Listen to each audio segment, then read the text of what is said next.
Hello to you all. You are watching Close Up on ABC. I'm Salesh Damso. In this edition of the program, we have brought you two stories. Stick to the show and find out what we have compiled. To begin with, the world has set a target of reaching zero hunger by 2030, as it is clearly stipulated in the UN Sustainable Development Goals (SDGs).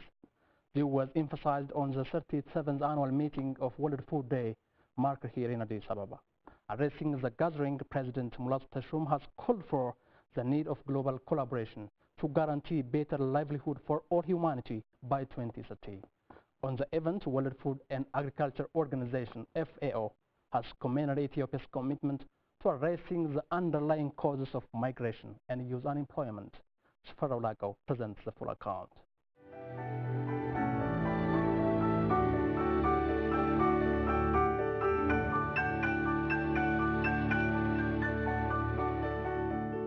The World Food Day marks the formation of the United Nations Food and Agriculture Organization (FAO) on October 16, 1945 in Canada. Established in 1979, the day has since then been observed in almost every country by millions of people. At the event features action against hunger. People around the world come together on this day to declare their commitment to eradicating hunger in people's lives.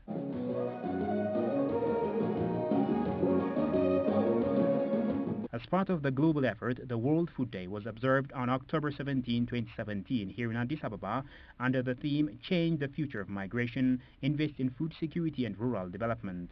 The event dwelt on the nexus between food security, rural development and migration because when it comes to hunger, the only acceptable number in the world is zero. The World Food Day theme for this year, Change the Future of Migration, Invest in Food Security and Rural Development, has been chosen to draw global attention to the link between migration, food security, and rural development. The FAO representative to Ethiopia, Fatuma Said, goes on to call for proper tackling of core causes of migration. We must address the underlying causes of migration because an increasing number of people, especially the youth and those from rural areas, has been forced to flee their homes due to conflicts and other factors. Making the best out of migration is the other option to resort to. We live in a world where migration is inevitable, but we need to create economic opportunities to give people the choice. Inclusive rural development can help curbing conflicts, boosting sustainability, and making migration a matter of choice rather than desperation. Present at the event, Ethiopian President Dr. Mulatu Teshome called on the global community to exert concerted efforts against hunger and illegal migration. It is a highly critical period for the international community to focus on the issues of food security and rural development. Addressing basic human needs is a phenomenon which has long been considered an inevitable part of the development process and which has become a global challenge that calls for urgent action. The President also highlighted on the multifaceted factors forcing nations to have recourse to migration. A growing number of forcibly displaced people leave their homes to flee conflict, violence, persecution and human rights abuses. Climate change adds further complexities as the combination of extreme natural events and the shrinking inequality and quality of natural resources are causing more and more people to leave agriculture and the rural areas of developing countries. The President demands that by addressing root causes of migration, various actors should translate commitments into actions in a bid to materialize the global zero hunger goal. If migration can become more regular, demand-driven, orderly, humane and safe, it can contribute towards sustainable development of countries. The President has also seized the occasion to express his commitment to tackling issues of migration and food security at national level and beyond. At the country level, we work to translate global commitment into concrete actions we want to achieve on the ground. We strengthen the capacities of rural stakeholders and agricultural line ministries to account for migration and labor mobility in agriculture and rural development planning. Today, we are here to reiterate our firm position that by investing in food security and rural development, we can change the future of migration. Meanwhile, the FAO also praised Ethiopia's dedication to addressing the fundamental causes of migration and youth unemployment. I'm pleased to see that the government of Ethiopia is committed to address the underlying causes of migration and reduce youth employment. FAO supports the government with institutional capacity building, facilitating policy dialogue. We also work in migration-prone areas of Ethiopia, as you have just seen, by providing unemployed rural youth with training, equipment to start their farming on rural and non-farm based business. The event featured exhibitions from various entrepreneurs, briefing the president and other participants on their products. As one of the forefront proponents of the SDGs, Ethiopia is working hard to notch up zero hunger by 2030. Minister of Agriculture and Natural Resources, Dr. Iyasu Abraha, reiterates that agriculture takes the leading position to attain this goal. In order to make the zero hunger, one of the issues that we have to focus is on agriculture. Agriculture as a business can be profitable. And agriculture for livelihood also is one of the sectors that plays role for alleviating the poverty. Toward this end, the minister calls for broad investment in climate-resilient and market-oriented agriculture for the benefit of rural and urban dwellers. Investing in agriculture means giving a service for 80 million people. Not only 80 million. By the way, it focuses also for the urban settlers as well, as because they use the product of agriculture. Therefore, in general, agriculture means creating a job. Agriculture means creating a business. Therefore, when you focus on the market-oriented agriculture, especially on the irrigation aspect, especially on the mechanization aspect, that makes productive for our sector. Therefore, to maintain and to sustain the agriculture, we have to invest in agriculture. The 37th annual gathering of World Food Day that took place in Ethiopia attracted a number of key actors in the field. Participants reached consensus that the day calls for practical action rather than reflection toward an immediate and comprehensive response to migration challenges.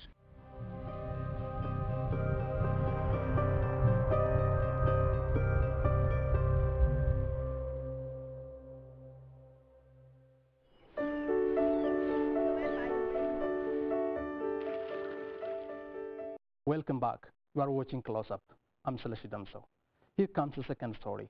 Recently, the Global Green Growth Week 2017 has happened for the first time in the continent of Africa at the UN Economic Commission for Africa, UNECA. The session reiterated that utilization of coal, fuel and similar energy sources, mainly in the developed world, apparently contributed for various climate-related challenges the present world is facing. To do away with the undesired effects of climate change, Global Green Growth Week 2017 has highlighted that there are adequate potentials to the whole world for green development. Wandimena Hengra takes up Kefleis Sabel's report.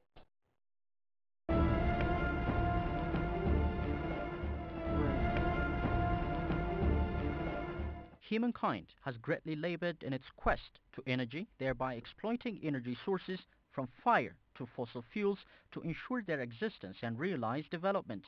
Particularly, the developed countries transit from agri-based economy to industrialization consumed these energy sources.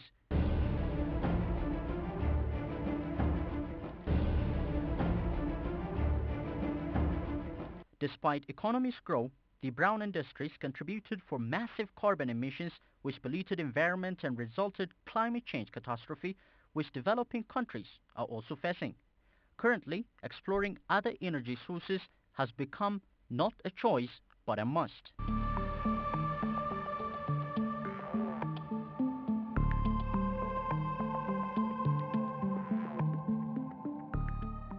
Africa has currently engaged in massive production of renewable energy as it simultaneously hopes to elevate adverse effects of climate change and satisfying its thirst of development. The good news is Africa is endowed with great potential in clean energy sources.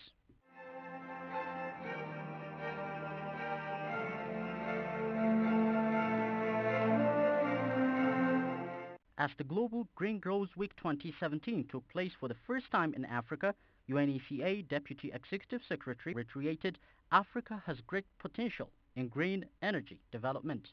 Africa's potential for green growth is indeed enormous. The continent has a young and growing population, is well endowed with natural resources, has significant agricultural potential, and massive and yet underdeveloped renewable and non-renewable energy sources.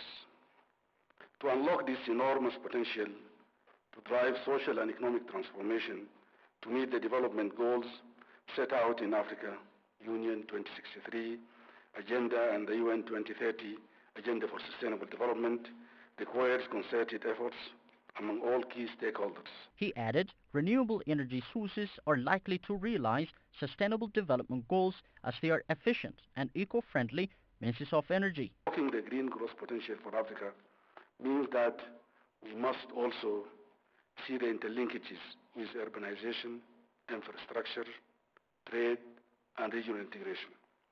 In 2017, our economic report on Africa focused on urbanization and the mutually reinforcing nexus with industrialization. The report re-emphasizes that industrialization requires better functioning cities and urban systems, which in turn require better performing industrialization processes. It stresses the African countries under the right policy frameworks anchored in national development planning can leverage the momentum of urbanization to accelerate industrialization for a more prosperous and equitable future. Political Affairs Commissioner of the African Union pointed out maintaining the ecosystem is essential as African economy currently bases on agriculture. The economic growth of many of our countries is dependent on climate-sensitive sectors such as agriculture, fisheries, tourism, just to mention a few. Allow me to stress that water and agriculture are very vital in achieving food security in our continent. Yet both agreed that establishing strong partnerships are required to sustain current progress. Coming up with innovative ways to strengthen and catalyze green growth in Africa will need strategic partnerships and cutting-edge analysis and knowledge sharing to inform policy. Expectations of the African women and youth people are used. These are the social strata with the most pressing demands, and as Africa follows the path of green growth, we cannot ignore or minimize their quest for sustainable development.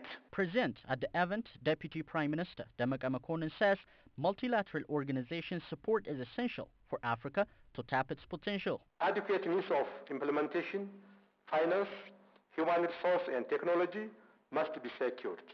In this regard, we are stepping up our efforts. The budget allocation of the government of Ethiopia can be considered as highly green and climate resilient. We engage on multilateral and bilateral sources to support our greener path of development. Ethiopia has so far shown commitment to safeguard environment through pursuing climate-resilient green economy strategy. Hydropower, solar, wind, geothermal, and other alternative means of energy are mainstreamed in its growth and transformation plan. The country has taken practical actions with regard to implementing its green economy strategy through policy formulation, institutional strengthening, and program development and delivery. Now, the CRG strategy is being integrated into our 5-year growth and transformation plan. Over the last 12 years, Ethiopia has achieved a double-digit economic growth in real terms, averaging about 10.8%, one of the fastest growing growth rates in non-oil producing countries. Director General of the Global Green Growth Initiative exemplified Ethiopia for its aspiring progress and able to secure funds from donors.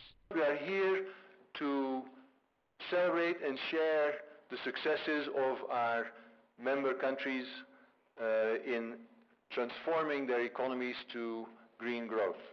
And indeed, Ethiopia is definitely among the leading members in GDGI. And indeed, Ethiopia, we also count as GDGI as one of our own success stories in demonstrating the partnership between our member countries and GDGI.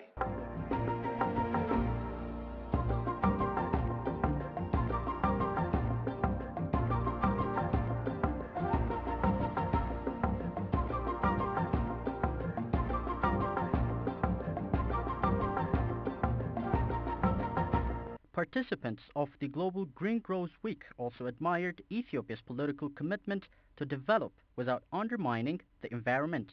I have been very impressed with their commitment to fight climate change, to their commitment to green growth. I think that's quite impressive, and it makes Ethiopia a leader in Africa in this area. The government is making tremendous progress on trying to address issues, the big issues. The big issues, I think in a city like Addis, for example, are transport and waste. These are two very, very significant agenda on any country. I must say I'm very impressed with the rate of development, and I'm very impressed with the fact that the government is putting green growth as one of the priorities. So they don't just develop, but they're looking at sustainable development. I think that is very, very marvelous to see. I had the opportunity to work in Addis Ababa some 10 years ago. I'm impressed with the revolution which is taking place in the construction and also in development. I've been impressed with the light railway construction, which is going to decongest the Addis Ababa in the traffic and improve on the transport in the area. They said the initiative demonstrates development and climate change mitigation efforts can go simultaneously. Ethiopian actions, these two projects, I think they are very good high-level demonstration projects for what the rest of Africa and the rest of the world actually can do in mitigating climate change. And this is not going at a cost, but it's actually producing really helpful development for the country. So it shows that climate change can be mitigated by actually taking very positive action for the people, bringing development. The transport system we saw today, the light rail, and then also today this very, very big plant for energy, waste to energy, are very, very significant because I think that they are actually proof.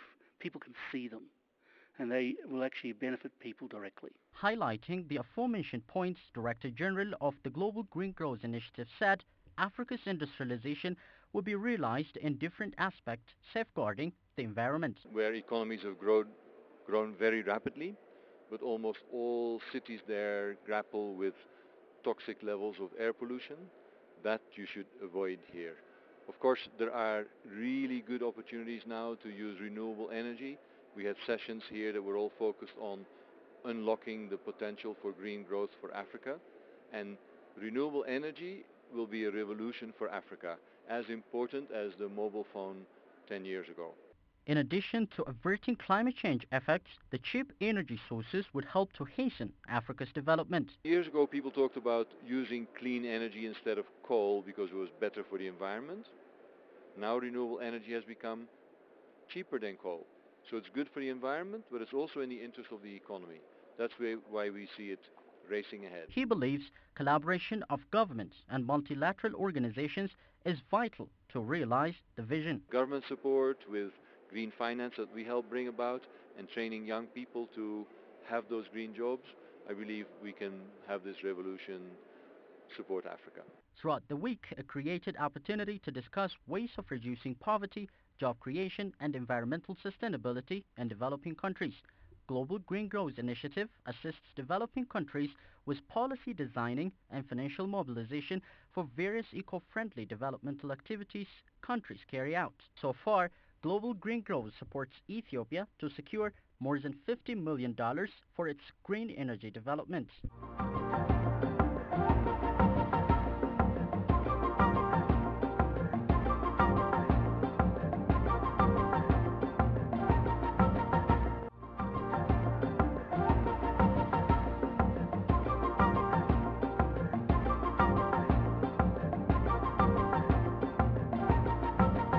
That was all we have for this week's close-up.